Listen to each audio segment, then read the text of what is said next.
This is SelfWork, and I'm Dr. Margaret Rutherford. At SelfWork, we'll discuss psychological and emotional issues common in today's world and what to do about them. I'm Dr. Margaret, and SelfWork is a podcast dedicated to you taking just a few minutes today for your own self-work. Hello and welcome back to SelfWork. I'm Dr. Margaret Rutherford, a clinical psychologist, and I've lived in Fayetteville, Arkansas for almost 30 years and have had a private practice here. I started SelfWork about 3.5 years ago because I wanted to reach out to those of you who might be completely immersed in psychological and emotional issues, maybe even in therapy, and would appreciate another point of view or perspective. To those of you who might be initially diagnosed or recently diagnosed with some sort of mental illness and you've got a lot of questions. Or to those of you who might never darken the door of a therapist but are just curious enough to want to hear what a psychologist or mental health professional would have to say. Welcome to all of you. Today we're going to focus on what people mean when they say someone they love had a nervous breakdown. What does that phrase really mean, and is it a real thing or some kind of slang we've adopted to describe something we don't really understand? On this episode of SelfWork, sponsored by BetterHelp, I'll talk about that in the light of what's far more appealing, which is the idea of emotional release. What does that entail? And how can someone avoid a breakdown versus being aware of emotional stress or trauma that needs to have a place to vent, to be let go, to be released? Does that really do any good? Or is it like a boomerang that simply goes away for a while but comes right back into your awareness? We'll talk a little history as well, going back even to Sigmund Freud, who's considered the creator of psychoanalysis. Some of his ideas have been refuted, but some others were right on track. And we'll talk about one that we still see today. In fact, I'll suggest that other than his term hysteria, that there's several clinical diagnoses that are far more specific and that you need to know exist. Because a nervous breakdown could happen in your life or the life of someone you love, and there is treatment. The listener email today is from a listener from Thailand who was confused about the difference between self-pity and depression. I talked a little bit about this in episode 153, but called it a victim mentality, which I think is probably more accurate. But I'll address his specific question. So we're going to talk about, do nervous breakdowns really exist? What might they be called now? And what can you do about it, as we always talk about? Welcome to episode 181 of SelfWork.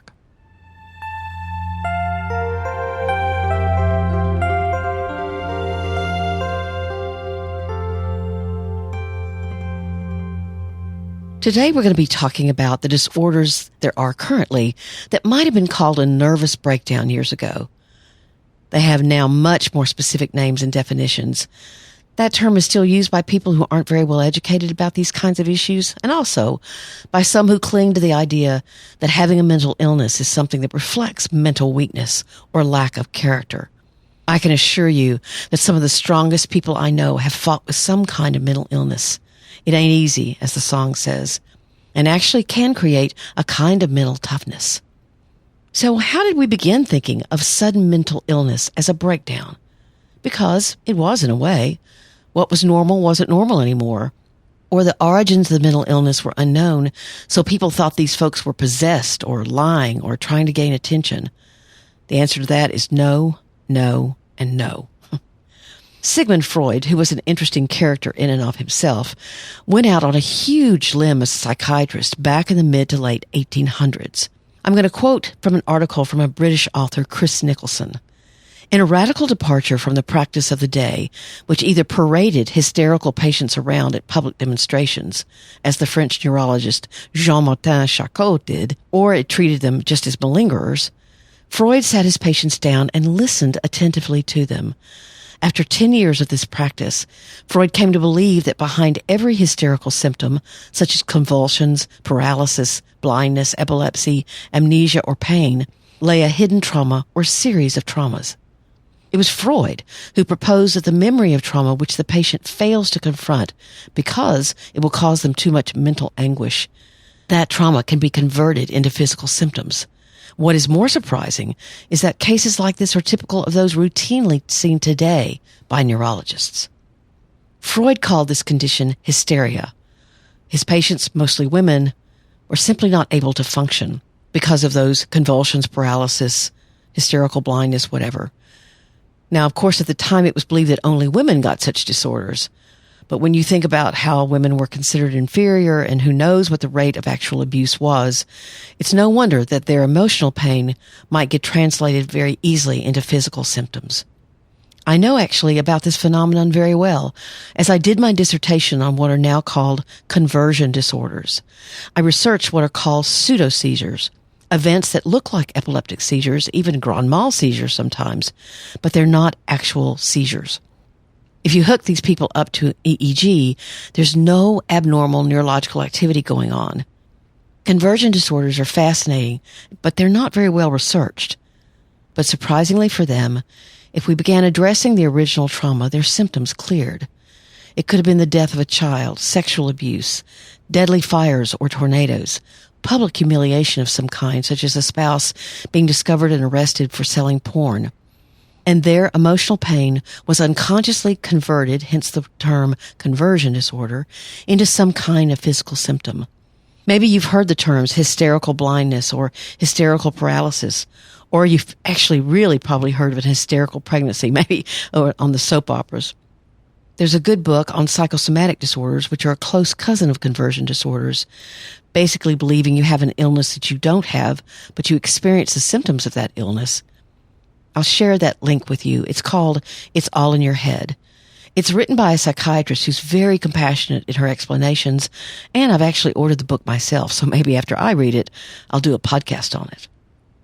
You know, we could go on and on talking about conversion disorders, but they're a little hard to comprehend.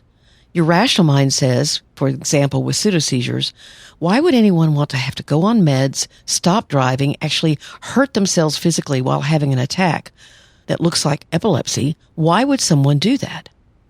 But one word is the answer. It's not that they want it. Like Freud showed us, it's unconscious. They're not telling themselves to do anything. It happens outside of their awareness. So let's keep in mind that now you understand something that someone might call a nervous breakdown, and it's a conversion disorder. But are there others? First, let's try to define what a nervous breakdown actually is. Certainly when the term nervous breakdown began many years ago, it covered a wide gamut of illnesses. What were the signs? They varied from person to person and depended on the underlying cause. Also, it's interesting that what constitutes a nervous breakdown also varies from one culture to another. Generally, it's understood to mean that a person is no longer able to function normally. For example, they may call in sick to work for days or longer, avoid social engagements and miss appointments, have trouble following healthy patterns of eating and sleeping. They may isolate and have very poor hygiene. A number of other unusual or dysfunctional behaviors may be considered signs and symptoms of a nervous breakdown because it's a huge grab bag of illnesses from all categories of illness that we now identify. A breakdown could look like depression, anxiety, insomnia, mood swings, sudden outbursts, panic or paranoia, or of course PTSD. Some of the quote-unquote nervous breakdowns I've seen, someone who lost their ability to speak and they have to relearn it. Someone who constantly felt as if their skin was on fire. Even the Cleveland Clinic couldn't figure out what was wrong. Someone else who had stroke-like symptoms and struggled even to walk, that had come on very suddenly and there was no stroke.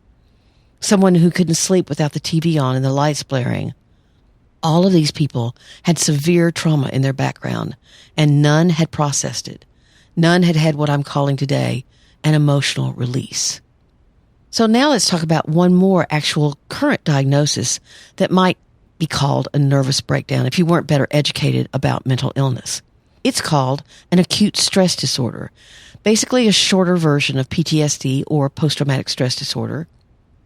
Like PTSD, there has to be an extremely traumatic event that caused it, like near death or death of someone else. And it's an anxiety disorder predominantly with dissociative symptoms, feeling numb, detached, or being emotionally unresponsive. What are the symptoms of acute stress disorder? There's first a reduced awareness of your surroundings, meaning that you feel a little fuzzy, like you couldn't quite describe what was around you if you were trying to describe it to someone else. You're not particularly aware of how hot it is, how cold it is, whether the wind is blowing or not. Then there's a sense of what's called derealization, which occurs when your environment seems strange or unreal to you. So this means that you don't recognize what may be familiar. Rather, you see it as strange or even a little frightening. There's something called depersonalization, which occurs when your thoughts or emotions don't seem real or don't seem like they belong to you. And the last one is called dissociative amnesia, which occurs when you cannot remember one or more important aspects of the traumatic event.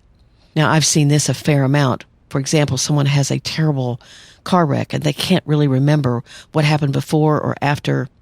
They've dissociated from something that they're not ready to see or process yet. So I know that's a lot to wrap around and embrace, but that is basically what an acute stress disorder. So again, now we understand that nervous breakdowns could be conversion disorders, they could be psychosomatic disorders, and acute stress disorders. All might have been called nervous breakdowns back in the day. But if someone uses that term now, it brings stigma into the picture big time. And the unfair thing is that no one chooses to experience the traumas that can cause these problems. This is not manipulation. Manipulation is overt, intentional. I guess I can intentionally fake something to get something I want or avoid something I don't want. But conversion disorders, acute stress disorders, and even some psychosomatic disorders are not manipulation. But before we go on, let's chat for a minute about a special offer from sponsor BetterHelp, one that I hope you'll try out. I was delighted when BetterHelp reached out to me as a potential sponsor. What exactly is BetterHelp? BetterHelp is an online therapy service that will assess your needs and match you with your own licensed professional therapist. It's not a crisis line. It's not really self-help. It's professional counseling done securely online. I also tried this out, of course, for my SelfWork listeners, and I was very impressed with the 2 counselors I tried.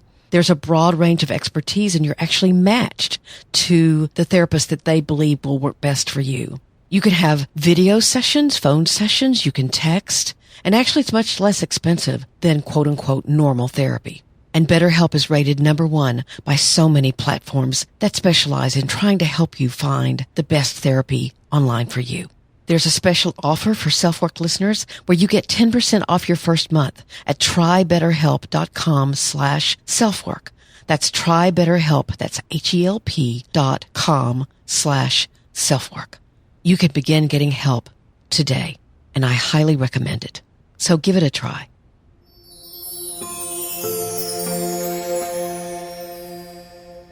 So now we're going to talk about catharsis. Back to Freud and a colleague of his, Brewer. They believed that catharsis, or an emotional release, was necessary to work through or allow what had been unconscious, and thus playing havoc mentally or emotionally. Let it emerge now in the conscious mind, where the person is fully aware of it. Again, this was avoided or denied or dissociated from because the mental anguish of remembering would have been too great, or certainly it was feared to be too great. What catharsis is emotional relief, and it's also a mental phenomenon, as it's often accompanied with an aha moment or an insight. Freud and Brower did it while the patient was hypnotized, which I've done before as well. Hypnosis is simply a guided exercise with the person allowing their mind and body to quiet the conscious mind as much as possible, and then to focus, to relax, and see what the unconscious mind brings to the table. It's sort of a way of reaching out from the part of you that is aware to the part of you that is only silently aware and stays in the background. Communication then between the conscious mind and the unconscious mind. All trauma work is dealing with catharsis or emotional release. But you don't have to be hypnotized to experience that letting go. I've held many a patient as they finally allow themselves to show compassion toward themselves and to allow very deep pain to emerge, even memories that had been suppressed for years. For those of you who know about my recent book release on perfectly hidden depression, many people identifying with that syndrome need this kind of experience. But also many people fear it because they believe it'll lead to what they might term a nervous breakdown, their lives becoming out of control. What I point out to them, and I remember myself all the time, this work has to be done very slowly. It's kind of like playing Jenga. You don't want the whole structure to crumble while you're taking out a piece and beginning to work on it. So how do you know if you're ready for such an experience, that experience of emotional release or catharsis? Some people might know and remember exactly what they're trying to avoid dealing with. Sexual abuse, bullying memories, losing a parent when very young. You may have tried to deny the importance of that, but you've moved now into a place where you feel ready to address it. Maybe you're finally in a stable relationship, and it may seem odd to you, but that very stability can provide a foundation for you to actually risk connecting with those very old emotions. Or you may just be tired of trying to avoid it, knowing that there those feelings are, waiting for you around the corner. So you decide maybe to go into therapy or do your own self-guided work and try to connect with those feelings. If you do, good for you. But you might not understand what's underneath your struggles, and yet life hands you something that you realize that it's necessary, that something is missing. I might hear someone say, for example, I've got to figure out why I'm binging and purging, or I'm going to have to be hospitalized. Or, I don't know why every time I try to finish school, I end up sabotaging my own efforts. It's expensive and I'm embarrassed. Why am I doing this? Or, I've got to stop picking partners that are controlling and even abusive. You know there's a problem, but you've never connected the dots to what may have occurred or existed in the past that's influencing you in the present. And making those connections can lead to your own emotional release. Now, it is true, and I warn my own patients about this. Therapy or talking about these things or trying to connect with those emotions may make you feel worse before you feel better. Here's my analogy. Think of your struggles, whether they're conscious or unconscious, as a big pot of soup on the stove with a very tight lid on it. You can see and tell it's hot because steam sneaks out the sides of the lid, but mostly it's fine. It's been there a long time. But then you choose therapy or, again, sort of a self-guided exploration of emotions. Maybe you have a deeper than normal conversation with a friend, or a piece of music or a movie or smell leads you to remember something you thought you'd forgotten. Whatever triggers it, the lid starts coming off, and suddenly out comes the steam, and the room is full of the smell of the soup. But in this case, it's smelly and awful. And now, to make things worse, you're in therapy. And in therapy, we start stirring that soup up to see what's in there exactly. You could feel overwhelmed. That's why, again, it's important to do this work carefully. So you won't have what used to be called a nervous breakdown. Instead, you feel it. You feel the emotion. And actually, you can become in control of that emotion. It's not like a boomerang. The feelings may get triggered again, but you've already discovered them. So connecting with them isn't as potent. Basically, the lid isn't on so tight. Again, what might trigger this is therapy, someone guiding you to those emotions, but also things that just happen in your life that remind you suddenly of the trauma. If this is you, you may want to seek therapy because trauma work is very hard to do on your own. You certainly tend to remember those moments, the times that you've become more aware or more mindful of what you may not have realized or felt. And those times can change the course of your life. Those moments can be freeing and very liberating. They're a little scary because you don't know how that moment might change you, but it's so worth it. Because you'll be able to eat normally and not purge. You'll finally finish your academic career, and you'll find a partner who loves you for you and has no agenda to control you. Your life can change. One of those moments for me was after my second divorce.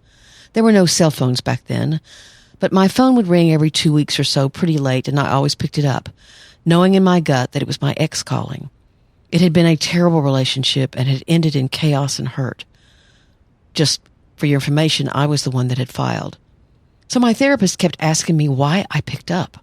After all, I'd wanted the divorce, and I'd make excuse after excuse. It might be my parents, but I had voicemail.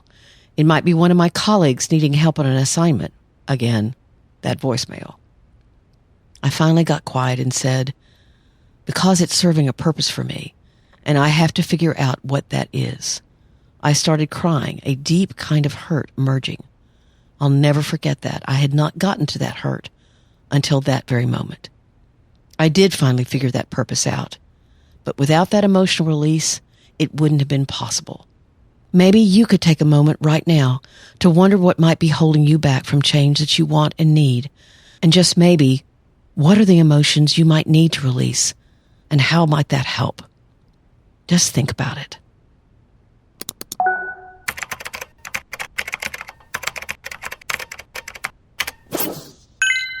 Our listener email today is from someone from Thailand. I'm always struck by the incredible international flavor of these questions. But he was confused about self-pity and depression. Let's hear from him. Good morning from Thailand. I don't know if this is the correct website for expressing my emotions. I don't know what does it mean. I'm confused between self-pityness and depression. I don't know which one is correct to identify what I have right now. If I'm having a self-pity to myself or having a depression. I just feel lonely. There are a lot of negativity in my mind. I am losing self-confidence. I actually was surprised to find out that I hadn't done an episode of SelfWork on self-pity, as I've done a fair bit of writing about it. So this man who reached out had read one of my blog posts instead of actually listening to a podcast. And he's very confused about whether he's being self-pitying or he's becoming depressed, saying that he's getting more negative in his thinking and losing self-confidence. Self-pity is to me more about seeing yourself as a victim most of the time, not seeing how your own actions are creating problems for you, or you're making things about you that aren't about you at all, so you're over-personalizing things around you. You see people as rejecting you, manipulating you, things aren't fair for you. That's self-pity. Depression, however, isn't necessarily that, but someone who struggles with depression could also pity themselves. But in his case, depression could certainly be occurring. It tends, like most illness, to emerge in your late teens or early to mid-20s. And realizing that he's traveling from a place where he used to be confident to a place of non-confidence suggests that his functioning has been a lot better in the past. So he may not have the character trait of self-pity. He's seeing and feeling a change in his own behavior and his own beliefs. I definitely recommend that he go to a mental health professional to get this potential of depression checked out. It sounds like because he senses a change, it could very well be depression.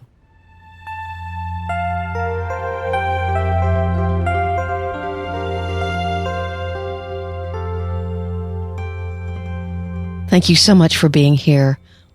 I can't tell you how much I appreciate the ratings and reviews that those of you who have left them on Apple Podcasts or iTunes.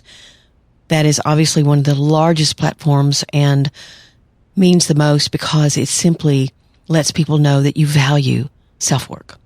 And for those of you reading Perfectly Hidden Depression, my new book on how perfectionism can actually hide real depression that's underneath, real trauma that needs to be released. This person needs to have a catharsis in a really serious way. The people who identify with perfectly hidden depression need a catharsis in a very dramatic way. Some of you have left ratings and reviews. Of course, a review is a written statement. Rating is simply checking something off. I had the lofty goal of having 100 of those, and I'm up to 49. So I would really appreciate it if those of you who are reading the book or have finished the book, give me an honest review or rating if you're more comfortable with that on Amazon. That would mean so very much. There are lots of ways of getting in touch with me. My website is drmargaretrutherford.com, and more of you are subscribing there. It's a tremendously easy way to keep in touch with me, with SelfWork, and to see my weekly blog post as well. You'll only get a weekly newsletter, I promise. I'm developing more of a presence on Instagram and really enjoy that venue. Starting to do some IGTV slowly, but surely. I had to kind of figure it out first. I'm over there as Dr. Margaret Rutherford, and you're all invited to join my Facebook closed group at facebook.com/groups/selfwork. That's facebook.com/groups/selfwork. And just a reminder, Perfectly Hidden Depression is also now an audiobook. It's doing very well in that form, which doesn't surprise me at all. And again, thank you to BetterHelp for sponsoring this episode. Thank you for being here. Take very good care. I'm Dr. Margaret, and this has been SelfWork.